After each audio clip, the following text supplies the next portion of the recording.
आप सभी को मेरा प्यार भरा नमस्कार। आप सबका स्वागत है ढोंडियाल सिस्टर्स में। पहले तो मैं आप सभी का धन्यवाद करूंगी। आपको मेरी वीडियोस अच्छी लग रही हैं, आप उसको इतना सपोर्ट कर रहे हैं, उसके लिए बहुत बहुत बहुत धन्यवाद। आज का वीडियो मेरे उन सब्सक्राइबर्स के लिए है जो यह जानना चाहते हैं कि आखिर क्या चल रहा है भदली गांव में। इतनी चहल पहल, इतना तहलका क्यों मचा हुआ है भदली गांव का। तो आइए आपको रूबरू कराते हैं हमारे भदली गांव से। पलायन सच में अपने आप में एक बहुत ही दुखद शब्द है। उत्तराखंड से पिछले कुछ सालों में कई लाख लोग पलायन कर चुके हैं। गांव के गांव खाली हो चुके हैं।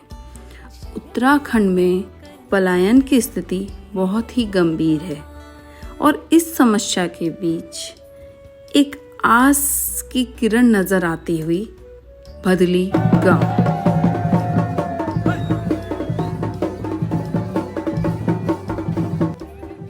आइए आपको मिलाते हैं यहाँ के कुछ लोगों से। उनकी क्या परिस्थिति थी कि अपना घर, खेत, खलियान सब छोड़कर जाना पड़ा।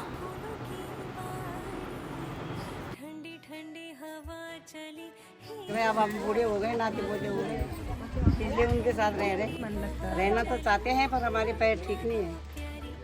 अपने देश तो अच्छा ही है, अपने खेती बाड़ी हम अब करना चाहते हैं, पर अपने शरीर से कमजोर है कि वहाँ पढ़ लिख लेंगे, इसलिए हमने अपने गाँव में आना जाना तो रहा हमारा। तो उस टाइम तो कुछ था नहीं, अब हुआ मतलब योजना आ गई, दिहाड़ी मजदूरी आ गई, अच्छे पैसे मिल रहे हैं। उस टाइम क्या था, 2 रुपये की दिहाड़ी थी, है ना। तो इसी लोगों ने ये थोड़ा कर छोड़ा, अब होने लगा, तो अब वो लोग इधर आने लगे कि चलो अपने पहाड़ में जाएंगे, हम मकान ठीक करेंगे, अपना खेती बाड़ी करेंगे, कुछ हम रोजगार पकड़ेंगे अपना। इसी लोग को यहाँ आना चाहते हैं लोग, पर हम नहीं है यहाँ के लिए। जो हमारा डोना ठीक करते हो तो हम आ जाएंगे। क्या डोने मतलब पैर। वो अपने पैरों की बात कर रही हैं कि पैर ठीक करा दो तो हम आ जाएंगे। भैंस बांध देंगे यहाँ, घास काटेंगे। हाँ, पहले तो मेरा नाम बसंती है और मैं इस गांव की बेटी हूँ, बहू नहीं हूँ। ठीक है, तो बहू से ज़्यादा मेरे ख्याल से बेटी अपने गांव से अटैच होती है, तो मैं अपने इस गांव से बहुत ज़्यादा अटैच हूँ। बहुत साल पहले, मेरे ख्याल से 32 साल से भी पहले, मेरे दादा और दादी जी यहाँ रहा करते थे। मेरे पापा, चाचा सब यहाँ रहते थे। जॉब लगी धीरे धीरे मेरे पापा की और मेरे चाचा जी की, दिल्ली में जॉब लगी, लेकिन उसके बावजूद भी हम लोग अपने दादा दादी से मिलने साल में 2 या 3 बार हम लोग यहाँ आया करते थे। और उसके बाद जैसे ही टाइम बढ़ता गया, दादा दादी ओल्ड होते गए, बुज़ुर्ग हुए, तो उसके बाद हम उनको अपने साथ दिल्ली लेके चले गए। जब उनको दिल्ली लेके आए तो उसके बाद जो घर है वो छूट गया। तो घर, आपको पता है कि जब घर छूट जाता है उसको नहीं बना पाते हैं हम लोग इतनी इजीली आके, तो वो घर धीरे धीरे छूटता गया और फिर आखिरकार बहुत दुख लगता है बोलते हुए कि वो टूट गया। लेकिन उसके बाद सबने एक ना, हर चीज़ की एक्चुअली एक एज होती है। जब हम यंग होते हैं तो हम उन चीज़ों के बारे में बिल्कुल नहीं सोचते हैं, लेकिन एक एज के बाद हम सच में सोचते हैं कि हम क्या थे और हम क्या छोड़ के आए। फिर फाइनल में उन्होंने अपना घर यहाँ बनाया। मेरे पिताजी अब नहीं हैं, जब हुआ करते थे तब वो भी यहाँ आते थे, और उनका भी एक सपना था कि जैसे दादा दादी जी यहाँ रहते थे, उनका वो घर ऐसा ही संभला रहे। तो वो सब संभालने के लिए यहाँ मेरे चाचा जी हैं, मेरे भाई हैं, वो इस घर को बहुत अच्छी से, बहुत खूबसूरती से संभाल रहे हैं। और कल तो ऐसा लगा हमारे घर में जैसे पुरानी रौनक दोबारा आ गई, कि हमारे उस चौक में जहाँ बहुत रौनक हुआ करती थी, काफ़ी सालों से बहुत सन्नाटा था, कल इतने लोग हमारे चौक में आए, इतना खुशी हुई। हमने उन सबको याद किया जो इस वक्त हमारे साथ नहीं है। सिर्फ मेरे पापा और दादा दादी नहीं, इस गांव के और भी बहुत सारे लोग हैं जो हमारे बीच इस वक्त नहीं है, लेकिन हम सब मिलके उस टाइम पे उन सबको याद कर रहे थे और इतना खुश हो रहे थे। और ये जो इकट्ठा होने का जो क्या बोलते हैं अवसर जो दिया है ना, ये यहाँ के गांव के बच्चों ने और बड़ों ने सबने दिया है। जो ये ग्रामोत्सव बनाया है भदोही का, इसी वजह से हम लोग यहाँ आए हैं। और हम यहाँ सिर्फ ना ये उत्सव मनाने नहीं आए, मुझे लग रहा है, क्योंकि जब हम किसी जगह पे आएंगे ना तो कन्फर्म जुड़ी तो यादें हैं हमारी इनके साथ, तो कहीं ना कहीं वो कोपले ना दोबारा खिलती है कि एक बार आ गए हैं ना तो क्यों ना दोबारा आया जाए, क्यों ना इस घर को, इस गांव को दोबारा ऐसा ही बसाया जाए। उनके बच्चे बड़े हो गए लोगों के, उनके बच्चों की शादी हो रही है, तो जब अब हम एक उम्र के उस पड़ाव पे आ जा रहे हैं जब हमें लग रहा है कि हम वहाँ भी अकेले हैं बिना बच्चों के, क्योंकि शादी हो चुकी है, सेटल हो गए, तो क्यों ना वहाँ ना रह के अपने इस देश में आ जाए दोबारा से, अपने इस गाँव में आ जाए दोबारा से। तो ये जो ग्रामोत्सव है ना, ये बहुत अच्छी चीज़ सोची, जिसने भी ये दिमाग में ये कॉन्सेप्ट क्लियर किया कि ऐसा करते हैं, कि बहुत बढ़िया कॉन्सेप्ट क्लियर किया है। बहुत अच्छा लगा हम सबको भी यहाँ आके। यहाँ के लोग तो यहाँ आ ही रहे हैं, पर यहाँ की जो बेटियाँ हैं जो शादी होकर जा चुकी है, वो सब के सब यहाँ आ रहे हैं और बहुत खुश है अपने इस गांव को, जो पहले बहुत फला फूला, फिर बीच में थोड़ा सा वीरान हुआ, लेकिन उसके बाद इस ग्रामोत्सव के बाद धीरे धीरे इस तरह की और एक्टिविटी जो ये कर रहे हैं, तो उसके बाद ये गाँव फिर से मुझे लग रहा है अभी तो खिल चुका ही है, आगे आने वाले सालों में ये बिल्कुल पहले की तरह फिर दोबारा खिल जाएगा। तो पलायन नहीं करना चाहिए। पलायन शब्द अपने आप में बहुत ही दुखदाई शब्द है। जहाँ से हम जुड़े हुए हैं वहाँ से प्लीज़ सबको बोलती हूँ, वीडियो रील में और रील्स बना के ये मत बोलिए कि आओ हमारे पहाड़, आओ हमारे पहाड़। उनको ये संदेश देना चाहिए, रहो हमारे पहाड़, रहो अपने पहाड़। यहाँ के बच्चों को बाहर की चीज़ें इतनी अट्रैक्ट नहीं करती थी, क्योंकि उनको मेरे ख्याल से सब कुछ यहाँ मिलता था। लेकिन जब धीरे धीरे यहाँ के लोग सब नीचे जाने लग गए और यहाँ जैसे कहते हैं ना, नौकरियों की थोड़ी सी कमी होने लग गई, चीज़ों की थोड़ी कमी होने लग गई, कि उनको क्या लगता है, जो यंग बच्चे होते हैं ना, वो बहुत ज़्यादा फैसिनेट होते हैं बाहर की चीज़ें देख के। उसने ऐसा पहना है, उसकी ऐसी जॉब है, मुझे भी वैसी करनी है। ये सिर्फ उस उम्र का तकाजा है, क्योंकि वही बच्चे जो अभी इन्फ्लुएंस होके गए हैं ना बाहर, ये वही बच्चे हैं जो बाहर गए हैं और ये वही बच्चे हैं जो वापस आ रहे हैं। तो थोड़ी सी कमियां सिर्फ इतनी हुई है कि लोग यहाँ से चले गए हैं और जो नौकरी के जो अवसर हैं वो थोड़े कम हो गए हैं, और लोग कम हुए, खेती बाड़ी कम हुई, तो लोग यहाँ पे एक तरह से बेरोजगार कह सकते हैं, छोटा सा शब्द इसमें चलिए। तो उनको कुछ करने को मिला नहीं, तो उनको लगा कि यहाँ बैठे बैठे करें क्या। जब तक खेती चलती थी तब तक बहुत अच्छा था, खेती थी, हम लोग जानवर चराते थे अपने, और बहुत से ऐसे काम थे छोटे यहाँ पे जो करते थे। पर अब जब एक एक करके सब चीज़ ख़त्म हो रहा है, तो बच्चे यहाँ ना रह के बाहर की तरफ जाने के लिए, जिसको पलायन बोलते हैं, वही करते। तो ऐसे अवसर अगर दोबारा आएंगे तो मुझे लगता नहीं है कि आगे वाले बच्चे प्लान करना चाहेंगे। हमारे समय में क्या था कि यहाँ पर रोजगार की कोई साधन नहीं थे, तो जो सबसे बड़ी समस्या यहाँ पे, तो उस टाइम हम जो लोग तो यहाँ से, जैसे हमने पढ़ाई पूरी करी, ITI करी, सबसे बड़ी चीज़ थी यहाँ पे ITI खुल गई थी, और ITI से हम ITI डिप्लोमा लेके हम चले गए। कौन से साल की बात है? ये 76 में मैंने ITI यहाँ पे करी, पोखड़ा में पहली बार ITI खुली थी, और 76 में मैंने ITI करी, 76 to 78, और उसके बाद मैं यहाँ से निकल गया। रीज़न यही था कि यहाँ पे लाइट नहीं थी उस टाइम। वायरमैन ट्रेड से मैंने ITI करी थी, यहाँ लाइट नहीं थी, तो मेरा कोई फ़ायदा नहीं था यहाँ रहने, मैं यहाँ से निकल गया था। लेकिन आज ये सोचता हूँ कि अगर मैं यहाँ से नहीं जाता तो शायद आज इस लेवल पे नहीं होता कि दोबारा यहाँ आके अपना मकान बना पाता। तो उस टाइम यहाँ पे सिर्फ खाने के लिए होता था, लेकिन उससे एक नुकसान हुआ कि जो हमारी खेती थी वो सब बंजर पड़ गई। आज हमारा एक भी खेत जो है खेती के लायक नहीं है, वो बड़ा दुख होता है। आते हैं तो हम रोते हैं यहाँ पे आते। मकान टूट चुका था, अभी हमने दोबारा मकान बनाया और उस मकान की रिपेयर किया।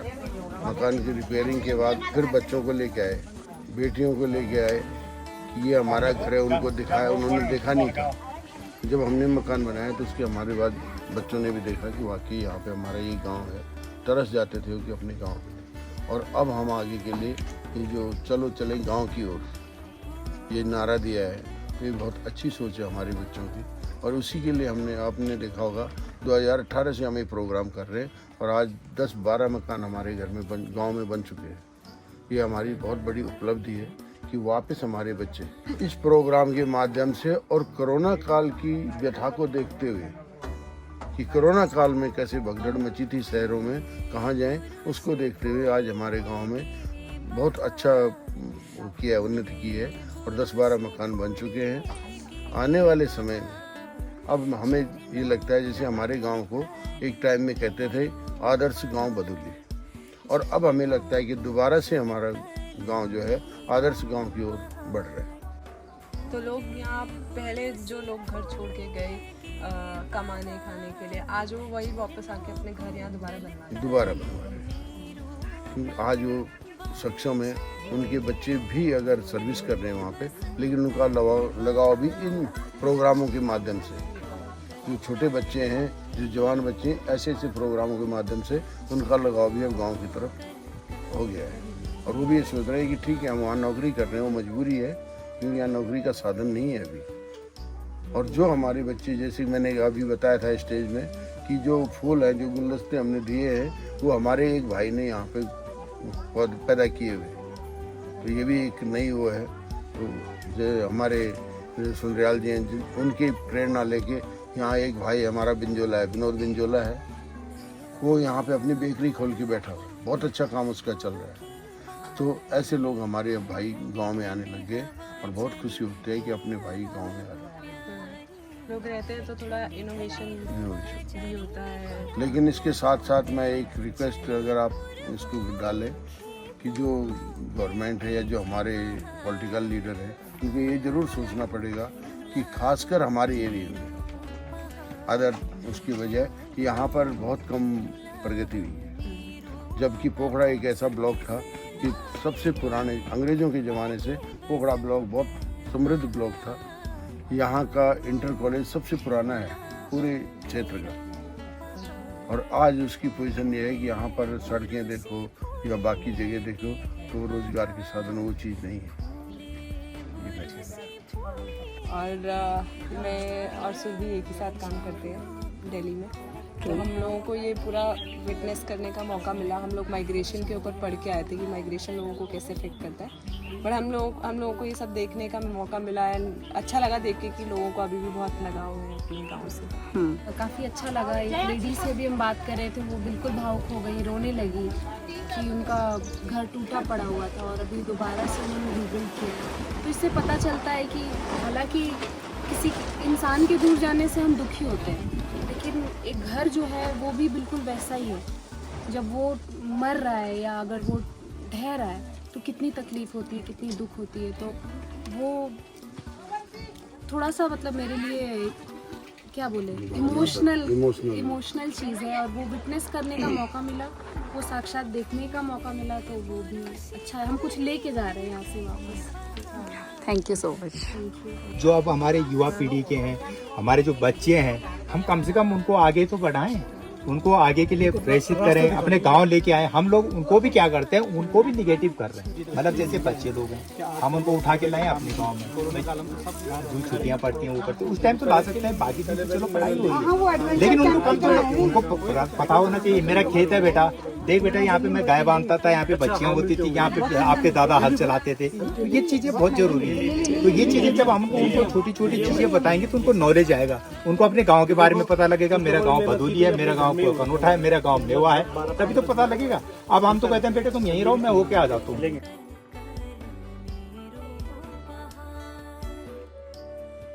शहर में रहने वाले हर पहाड़ी व्यक्ति से यही पूछा जाता है, आपने अपना प्रदेश क्यों छोड़ा, आपने अपना उत्तराखंड क्यों छोड़ा, आप अपना राज्य छोड़ के यहाँ क्यों आए। लेकिन किसी ने उनकी मजबूरी नहीं समझी। आज आशा करती हूँ आपको हमारी वीडियो के माध्यम से जवाब तो नहीं पर थोड़ा बहुत विचार करने को तो ज़रूर मिला होगा कि क्या परिस्थितियाँ रही होंगी, किन कारणोंवश उन लोगों को अपना गांव, अपनी ज़मीन छोड़कर आना पड़ा। यहाँ आपको हर घर की एक अपनी ही कहानी मिलेगी, एक अपनी ही परिस्थिति मिलेगी। इन सब के बावजूद आज फिर भदोली गांव अपने आप में एक बहुत बड़ी मिसाल बन चुका है। जो लोग पलायन कर चुके थे, आज वही अपने युवा पीढ़ी के साथ वापस अपने गांव की ओर चल पड़े हैं, और उसी एक सोच ने जन्म दिया इस ग्राम महोत्सव को।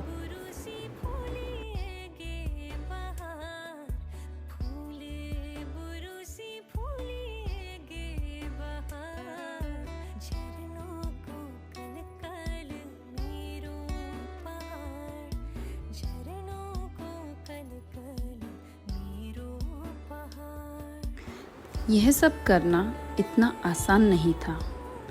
आप सबने सुना ही होगा, हर कामयाब आदमी के पीछे एक औरत का हाथ होता है। बहुत सुंदर और सुयोग्य कथन है। भदली गांव में आज महिलाओं ने जो योगदान दिया है, आप भी सुनिए। तहे दिल से को धन्यवाद कर दूं कि ये इतना मेहनत कर दी। और एक चीज और बताऊं आपको, ये बच्चों को मेहनत नहीं चाहिए, कोई भी मेहनत नहीं करता। ये मैं गारंटी दूं, ये मेहनत कोई नहीं करता। मेहनत को कर देना जो हमारी बुआरी चाहिए, जो हमारी बुआरी चाहिए का घरों में वो मेहनत कर दी। क्या मजाल की कुलदीप भदौला यखना जाओ, अगर बुआर नहीं तो रात 1:30 बजे तक जागी रह जा। क्या मजाल की मनोज कुंडलिया रात 1:30 बजे रह जाए, यूं पोस्टर से बनाने घूमना जा। अगर हमारे बाहर नहीं चल, यूं सब बच्चों को वाकई तालियां उनके लिए कि जो मातृशक्ति हमारी रीढ़ की हड्डी है। यहाँ गांव में तो है ही है, गांव में तो हमारी जो महिला मंगल दल है, वाकई वो हमारा महिला मंगल दल इस ग्राम भदोली का। और हमारी प्रधान जी, जैसे कि भूतपूर्व प्रधान जी का तो आप कार्य देखते ही हैं, किसी को बोलने का मोहताज नहीं है। लेकिन अब हमारे प्रधान जी भी बहुत अच्छा कार्य कर रही हैं और लोगों के साथ मिलजुल कर काम करती हैं। उसी प्रकार महिला मंगल दल भी, उसके साथ साथ ही मैं जो बोल रहा हूँ कि हमारी ये इन बच्चों का कोई योगदान नहीं है। मैं नहीं मानता खासकर कि इनका किसी का योगदान, मैं योगदान मानता हूं उनका जिन्होंने इनको प्रेरणा देके अभी एक काम और कर रहे हैं, जो इन्होंने व्हाट्सएप ग्रुप के माध्यम से ग्रामोत्सव किया है, उसी व्हाट्सएप को अब वो आगे चला रही है। उसके लिए तालियां, जिसके लिए कि हमने 1-2 को चुना है, वो अपना ग्रुप बनाएंगी और आगे इसी क्षेत्र में हमारा सहयोग करेंगे। अगली बार आप आओगे तो यहाँ पे मंच में होंगे, हम उम्मीद करेंगे। तो आपने देखा किस प्रकार हर किसी ने अपना अपना योगदान देकर इस ग्राम महोत्सव को सफल बनाया और आज ये पूरे उत्तराखंड में चर्चा का विषय बना हुआ है। आशा करती हूँ आपको हमारी यह प्रस्तुति अच्छी लगी होगी।